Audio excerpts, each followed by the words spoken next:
Bike क्यों आए? हाँ या ना, सही बताइए।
इसके साथ में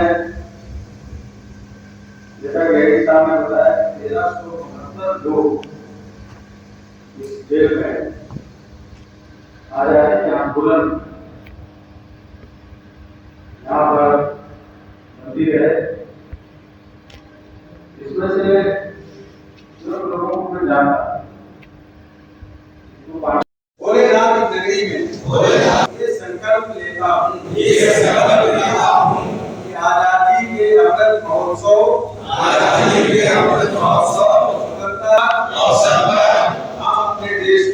हम अपने देश को नशे से बचाना चाहते हैं और इसलिए ये भी संकल्प लेते हैं हमारे देश के नई पीढ़ी के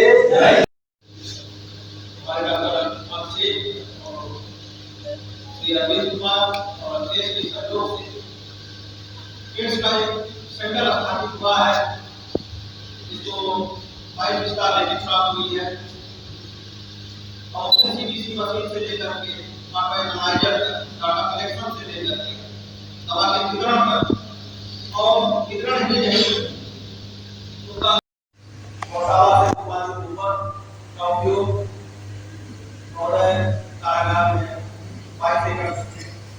तो यह इसी कार्य पर पालन होता है जिससे सब्जियों को सर्दियाँ प्राप्त होती हैं और उन सब्जियों का उपयोग सिर्फ केंद्रीय कारागार वाणी से निकलने के लिए ही नहीं, केंद्रीय मंत्रियों के लिए, स्वास्थ्य के मंत्रियों के लिए, यहाँ तक कि बच्चा हमारे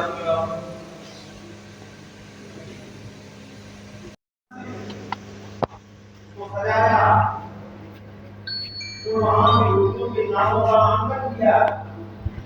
एक स्वभाव कार्य संभाल किया गया जो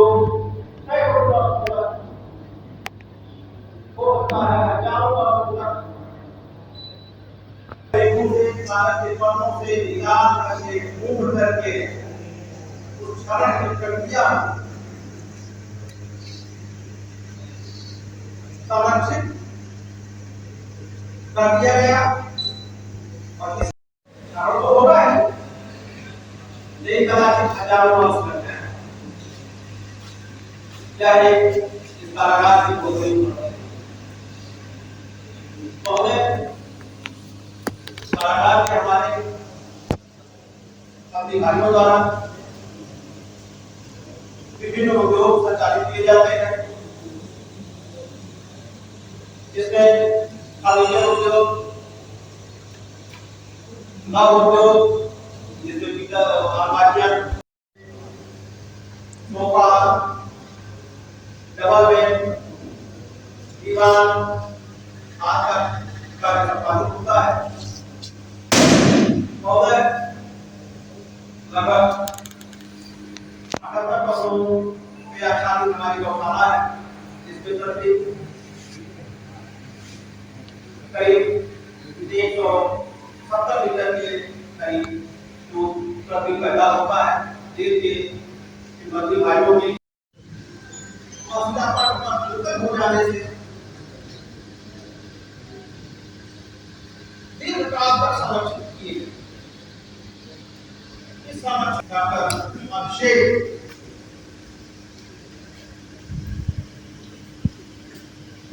और जेल के अधिकारीगण और पूर्ववर्ती अधिकारीगण पार्टी और इस बार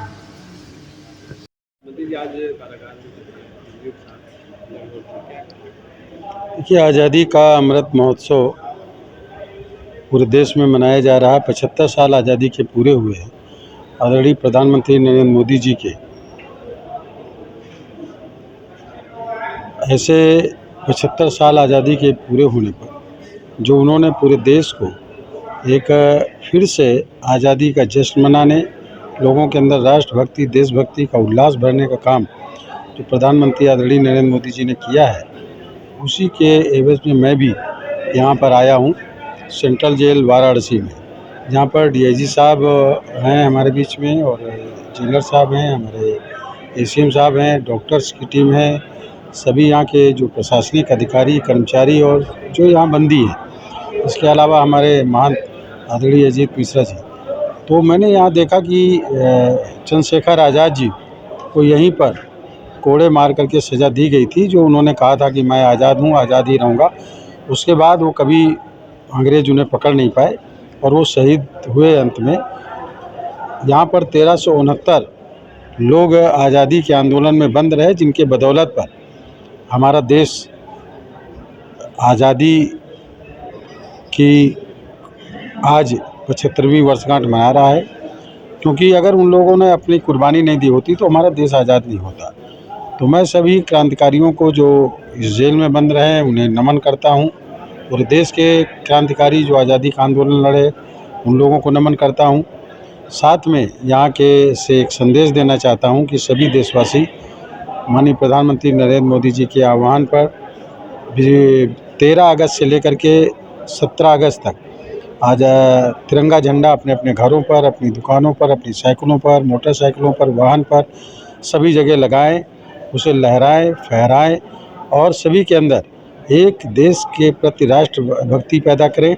आत्मनिर्भर भारत और मेक इन इंडिया के तहत सभी लोग काम करें, क्योंकि प्रधानमंत्री जी ने 5 प्रण लिए हैं देश को विकास करने का, जनता को एकजुट होने का, जनता की कर्तव्य का उनके कर्तव्य क्या हैं उसके लिए, और एक विकसित राज्य, विकसित देश बनाने के लिए जो प्रधानमंत्री जी ने आज लाल किले से बोले हैं, उसके लिए हम सब लोगों को एकजुट होना चाहिए। सबका साथ, सबका विकास, सबका विश्वास और सबका प्रयास के तहत हम सब लोगों का काम करना चाहिए, जो प्रधानमंत्री आदरणीय नरेंद्र मोदी जी का नारा है। अभी यहाँ पर 5 कैदियों की रिहाई आई है और शायद 100 कैदियों की और रिहाई होगी बनारस सेंट्रल जेल से, जैसा डीआईजी साहब ने बताया। पूरे देश में हज़ारों की संख्या में लोग इस आज़ादी के अमृत महोत्सव में जो सज़ा काट रहे थे और इस योग्य हो गए हैं, जिनका आचार, व्यवहार, विचार और उनके जेल में गुजारे गए समय जो आचरण बढ़िया हैं, अच्छे रहे हैं, जिनका थोड़ा समय भी पूरा हो गया है या थोड़ा समय बाकी रह गया है, ऐसे लोगों की जो रिपोर्ट जेल से गई है, उन लोगों को, ऐसे हज़ारों लोगों को आज़ादी के अमृत महोत्सव में उन्हें छूट दे करके हमारी सरकार उन्हें रिहा करने का काम कर रही है। डिजिटल इंडिया का digital new platform live VNS पिछले 7 वर्षों से बनारस की सेवा में। पाइए बनारस के कोने कोने की खबर निष्पक्षता के साथ। लाइव वीएनएस से बनारस की ताज़ा तरीन खबरों के लिए प्ले स्टोर से डाउनलोड कीजिए लाइव वीएनएस ऐप या फॉलो कीजिए लाइव वीएनएस को सोशल मीडिया पर।